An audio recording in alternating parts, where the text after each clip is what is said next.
मुझे इस रेसिज्म से एक पॉइंट याद आता है बस कि अगर आप यहाँ पे आए हैं और जो रेसिज्म आप फील कर सकते हैं, जो मैंने फील किया है और जो सब फील करते हैं, वो ये है कि जर्मन्स को स्टेयर करने की बहुत ही एक गंदी बीमारी होती है। आप कहीं भी जाएंगे वो आपको ऐसे घूरते रहते हैं। तो क्योंकि यहाँ पे 9 to 5 मीन्स 9 to 5। आप 5 के बाद आपको कोई नहीं परेशान करता। इवन अगर आपको कोई गलती से ईमेल भी कर दे या कुछ कर दे तो उनको गिल्ट हो जाता है कि उन्होंने आपको काम दे दिया। लगता है कि ये लोग इंडियंस को काफ़ी रिस्पेक्ट करते हैं, पसंद भी करते हैं। बहुत मुश्किल हो जाती है दवाइयाँ लेना, क्योंकि बिना प्रिस्क्रिप्शन के यहाँ पे दवाइयाँ देते नहीं हैं। अपने लोगों में ही खोलना है इनको, हमारे साथ क्या खोलने, वो अपने आपस में ही बहुत खोल ले, तो ऐसा कुछ नहीं है। Hi guys, welcome back. आप सबका स्वागत है आपके चैनल वी अब्रॉड में। Hi guys, how are you? तो आज हम ये डिस्कस करना चाह रहे हैं कि जर्मनी की लाइफ कैसी है, वर्क लाइफ बैलेंस कैसा है और यहाँ पे रेसिज्म है या नहीं है कंपेयर टू अदर कंट्रीज। तो जर्मनी के बारे में ये सारी चीज़ें आज चलिए आपके साथ डिस्कस करते हैं। तो गाइस देख सकते हो आज वेदर बहुत ही अच्छा है, काफ़ी धूप पड़ रही है, इज़न्ट इट हर्षिता? आज का दिन बहुत अच्छा है, आज बहुत तेज़ धूप है और हमने सोचा थोड़ी देर यहाँ पे हम खड़े हो जाते हैं, इससे हमें धूप भी मिलेगी और अपना ब्लॉग भी बना सकते हैं। सबसे पहले बात करते हैं वर्क लाइफ बैलेंस की। तो इंडिया में क्या होता है कि हमारी 9 to 5 की जॉब्स होती हैं, लेकिन वो 9 to 5 रहती नहीं है। हाँ, क्योंकि उसके बाद फिर ईमेल्स, आपके बॉस के व्हाट्सएप और आपको परेशान करते रहते हैं, मतलब वो लोग आफ्टर 9 to 5। हाँ, तो आप काम भी अपने घर लेकर के जाते हो, शांति से सोना चाहो तो मेरे ख्याल से 11 साढ़े 11 तक आप स्लॉगिंग करते हो, जो कि कोई वर्क काउंसिल नहीं है। और आपकी छुट्टियाँ नहीं होती हैं और आपको कभी भी छुट्टी में भी आपका मैनेजर कॉल कर सकता है। तो यहाँ पे थोड़ा सा सिनेरियो डिफरेंट है। जर्मनी में work life balance is the best, क्योंकि यहाँ पे 9 to 5 मीन्स 9 to 5। आप 5 के बाद आपको कोई नहीं परेशान करता। इवन अगर आपको कोई गलती से ईमेल भी कर दे या कुछ कर दे तो उनको गिल्ट हो जाता है कि उन्होंने आपको काम दे दिया। और ये लोग वेकेशंस को वेकेशंस की तरह बनाते हैं, हॉलीडेज़ को हॉलीडेज़ की तरह बनाते हैं और काम को काम की तरह लेते हैं। और आप उनका जो वीकेंड होता है वो भी वीकेंड की ही तरह होता है। लाइक 30 डेज आपके साल में छुट्टियाँ रहती हैं, मेनली इम्प्रूव होना चाहिए। तो कुछ छुट्टियाँ समझते ही नहीं है। अगर किसी ने छुट्टी ली है, और सिक लीव को भी इवन सिक लीव नहीं समझते। यहाँ अगर सिक लीव है तो यार दे आर वेरी कंसर्न कि अगर आप सिक हो तो आप कुछ काम मत करो, आपको कोई प्रेशर ना पड़े, तो वो काम किसी और को अलॉट कर देते हैं। लेकिन हमारे यहाँ ये होता है, एक्सपेक्ट करते हैं कि अगर आप सिक भी हो तो भी आप वो काम करो। तो काइंड ऑफ जो वर्क लाइफ बैलेंस जो सबसे अच्छी चीज़ है, वो मुझे लगता है जर्मनी की सबसे best, one of the best thing is the work life balance. अगर आप यहाँ पे वेकेशन लेना चाहते हैं, कहीं दूसरी कंट्री घूमना चाहते हैं और आपके पास जेन्युइन रीज़न है, so depending upon your nature of work, of course आप अपने मैनेजर से यहाँ पे 1-on-1 बात कर सकते हैं, समझा सकते हैं कि मेरे को जाना है। एंड यहाँ पे काफ़ी ईजिली आपकी चीज़ों को समझते हैं, सिचुएशन समझते हैं और आपको लीव्स ग्रांट कर दी जाती हैं। हाँ, और इवन वेकेशन से वो परेशान भी नहीं करते। आई थिंक वो थोड़ा फर्म टू फर्म भी डिपेंड करता है कि अगर आप किसी बड़ी कंसल्टेंसी में काम कर रहे हो तो हाँ, हो सकता है कि अगर वो इंटरनेशनल मैनेजर है और वो जर्मन नहीं है तो वो आपको परेशान कर सकता है, आपको कॉल कर सकता है for some updates. But I think mostly they try not to, even if you say them कि हम ना ये छुट्टियों पे काम कर सकते हैं, हम वेकेशन में कुछ काम कर लेंगे, तब भी वो मना कर देते हैं कि नहीं, कोई काम करने की ज़रूरत नहीं, इट्स वेकेशन टाइम, तो आप वेकेशन अपनी एंजॉय करिए और काम करने की ज़रूरत नहीं है। पर मुझे लगता है इंडिया में ऐसा सीन नहीं होता कि आप इतनी लंबी वेकेशन ले लो और आपको बॉस भी परेशान ना करे और आप छुट्टियाँ भी एंजॉय कर लो। तो ये सिस्टम मुझे तो नहीं लगता कि इंडिया में वर्क करता है। वो यहाँ पे आई थिंक जर्मनी में, इवन इफ यूएस में भी वर्क नहीं करता। मुझे लगता है ये जर्मनी का एक चीज़ और है यहाँ पे कि यहाँ पे ऑफिस पॉलिटिक्स देखी जाती है कि बहुत कम है इन जनरल, मतलब लोग बहुत लूज टॉक्स बहुत कम करते हैं एक दूसरे के ऊपर, इज़न्ट इट? यहाँ पे ज़्यादा मतलब इंटरफेयर नहीं करते और ये बेस्ट पार्ट है, वो आपके मुंह पे बोलते हैं चीज़ें। अगर उनको कोई चीज़ खराब लगती है या आपको कोई वर्क कुछ इंप्रूवमेंट चाहिए तो वो आपको उसी वक्त बताएंगे। तो इससे आपको क्या होता है ना कि आपको अच्छा फीडबैक मिलता है और आप इम्प्रूव हो सकते हो। लेकिन यहाँ पे ये नहीं है कि आपसे उनको कोई प्रॉब्लम है, आपका कोई काम पसंद नहीं आया तो जाके दूसरे कलीग से जाके बोला है या कुछ कर दिया या बैक बिचिंग की। तो that is the best part. तो यहाँ से आप ना एक एडवांटेज आपको और होता है कि आप लर्न कर सकते हैं, आप इम्प्रूव कर सकते हैं, आप बेटर बन सकते हैं। बट वो चीज़ आई थिंक इंडिया में थोड़ा कम है, क्योंकि इंडिया में आपको ऐसे ऑनेस्ट फीडबैक देने वाले लोग कम मिलेंगे और बिचिंग करने वाले लोग ज़्यादा मिलेंगे, जो ना आपके पीछे जाकर चीज़ें बोलेंगे और कोशिश करेंगे कि आपका डाउनफॉल हो और आप बढ़े नहीं आगे लाइफ में। बट यहाँ पे लोग लेकिन they are okay with you rising, they don't feel jealous. एक चीज़ और यहाँ पे कि यहाँ पे आपका सर बॉस ड्रामा नहीं होता जैसे हमारे इंडिया में। तो यहाँ पे फ्लैट हायरार्कीज होती हैं मोस्ट ऑफ द रोल्स में, आपका कोई सीनियर है, अगर आप यहाँ पे मान लो आप 30 साल के हैं और आपके साथ में कोई 50 साल का या 55 साल का कोई बंदा है और सीनियर लेवल पे, आप उसको उसके फर्स्ट नेम से आप डिनोट करते हो। इंडिया में हम लोग एक हायरार्की फॉलो करते हैं और यहाँ पे जर्मनी में हायरार्की बिल्कुल भी एक तरीके से फॉलो नहीं करते।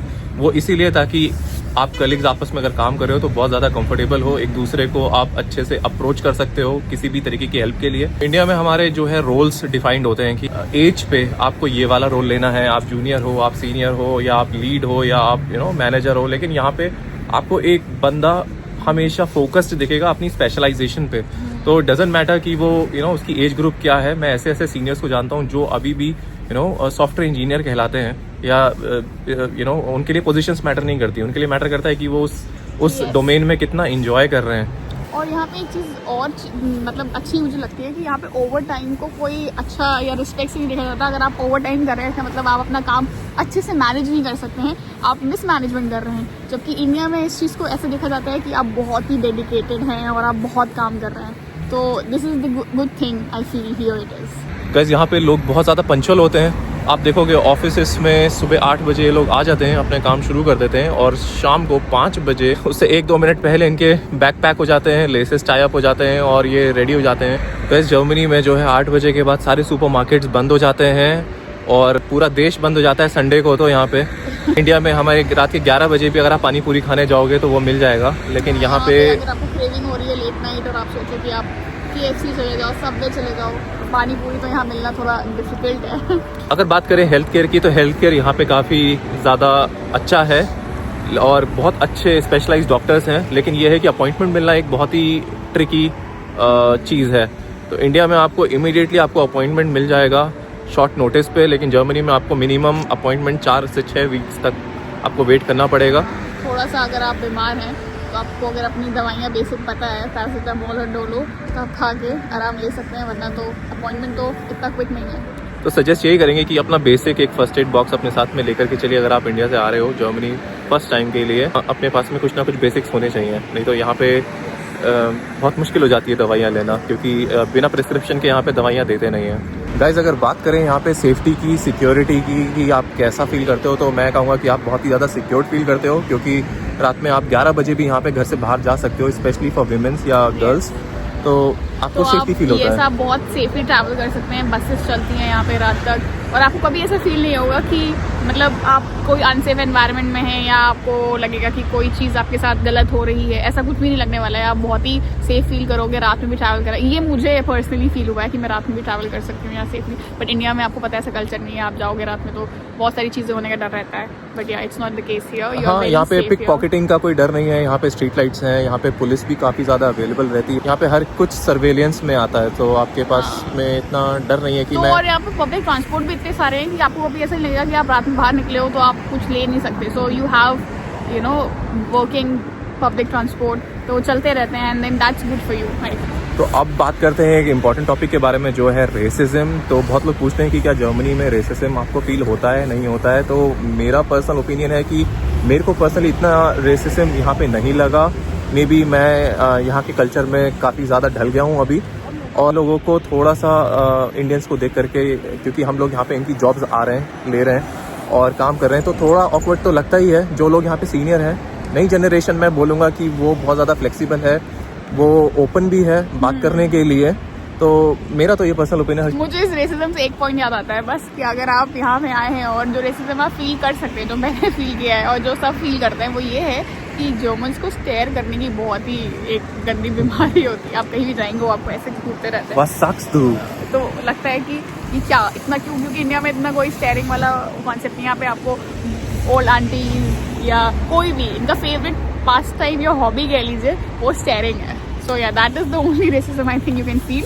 बट या लैंग्वेज से रिलेटेड थोड़ा रेसिज्म तो आप फील करोगे कि आप लैंग्वेज नहीं बोल पाते हो। अगर आप लैंग्वेज बोल लेते हो तो फिर they don't you will not feel. हाँ, तब आप वो आपको अपनी तरीके से ही कोई एक समझेंगे। तो जैसा हर्षिता ने बताया, तो यहाँ पे अगर आप गवर्नमेंट ऑफिस में अगर आप फ़ोन करेंगे या बात करेंगे और आपके स्किन को देख करके उन्हें पता लगता है कि ऑब्वियसली ये यूरोपियंस नहीं है, बाहर के हैं, and then on top of it अगर आप इनसे इंग्लिश में बात करना चाहेंगे या अपनी एक डायलेक्ट में बात करेंगे, तो थोड़ा बहुत ये लोग स्ट्रेंज लुक देंगे, राइट, स्टेयर करेंगे, Yes. क्योंकि वो थोड़ा सा हम लोगों के लिए अनकंफर्टेबल होता है, राइट, क्योंकि हम बहुत ज़्यादा सेंसिटिव और इस तरीके से और पोलाइट फिर होते आप हैं। जब किसी एक नए देश में आते हैं, नए कंट्री में आते हैं, तो आप खुद भी बहुत सारी चीज़ें ऐसी फील करने लगते हैं जो शायद एग्जिस्ट भी नहीं करती हैं, बट जब धीरे धीरे आप इंटीग्रेट होने लगते हैं, then you will start feeling कि इतना तो नहीं है जितना मुझे लगता है और कंट्रीज में होता हुआ यूएस में, तो जर्मनी में इतना रेसिज्म नहीं है। हाँ, आई मीन यूके में कंपैरेटिवली मैं कहूँगा बहुत ज़्यादा है, जितना Yes. मैंने सुना है। मैं पर्सनली कभी यूके गया नहीं हूँ, बट लेकिन जर्मनी में अगर मैं उस तरीके से अगर रेसिज्म को डिफाइन करूँ कि जहाँ पे लोग आपके फेस के ऊपर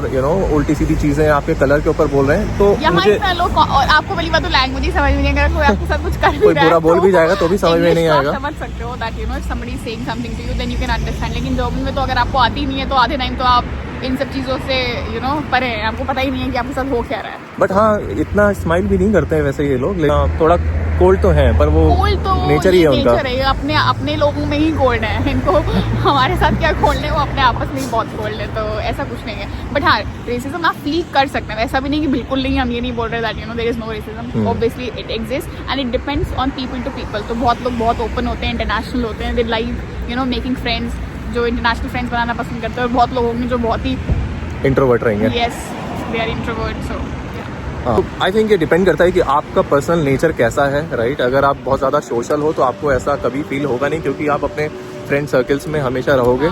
और स्टार्टिंग में अगर पहली बार आ रहे हो तो शुरू में आई थिंक 1 या 2 महीने सबको लगता है नई कंट्री है। तब फील करोगे ना जब आप ऐसे ही मतलब क्या करने आते हो। अगर आप जॉब कर रहे हो then you have colleagues, you will make friends there. अगर आप कोई इंटरनेशनल कोर्स कर रहे हो या आप कोई कोर्स कर रहे हो तो आप अपने फ्रेंड्स बना लोगे, तो फिर वो फील ही नहीं होता। मुझे नहीं लगता कि आप वो फील करो, then you don't have to worry about that, at least here in Germany. But overall अगर हमें रैंक देना हो out of 10, how much would you rank racism को लेकर के?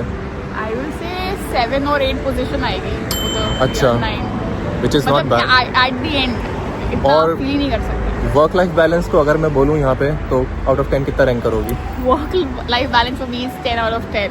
मैंने इतनी काम को छोड़ के मुझे लगता है सबसे बेस्ट कंट्री है। आप बहुत ही रिलैक्स फील करोगे। आपको सैटरडे संडे इंजॉय कैसे करते हैं ना, वो आप सीख जाओगे। पर्सनल लाइफ के लिए काफ़ी टाइम मिल जाता है, पर्सनल इंटरेस्ट के लिए, हॉबीज़ के लिए। आई थिंक ये कंट्री तो बेस्ट ही है। सुपर कंट्री टू लिव इन।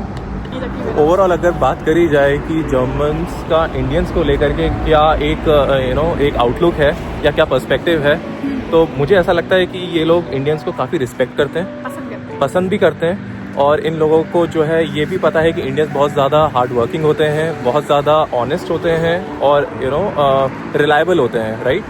ये और मैंने ये फील किया है कि हाँ, इंडियंस को ज़्यादा रिस्पेक्ट मिलती है इस कंट्री में। आज मुझे इतनी अच्छा लग रहा है ना, ये धूप में इतना अच्छा फील हो रहा है कि इतने दिन बाद हमने धूप देखी है। एनीवेज, तो इस टॉपिक के बारे में मुझे लगता है कि हमने बहुत सारी चीज़ें कवर करी हैं और अब हम नेक्स्ट व्लॉग में कुछ नई चीज़ लेके आएंगे। फॉर एग्जांपल, हमें लगा कि ये जो हमने स्टूडेंट लाइफ इन जर्मनी का वीडियो बनाया था वो आपको बहुत पसंद आया था, तो उसी से रिलेटेड और चीज़ें जैसे क्या एप्लीकेशन प्रोसेस होता है, APS क्या होता है, इन सब पर भी हम वीडियो बनाएंगे। Yes, and please don't forget to subscribe Like for and more comment. such We need videos. more subscribers, guys. Come on, subscribe. Just don't watch. Yeah, thank you so much for watching, and then we see each other in the next video. Ciao, ciao. Bye. Bye.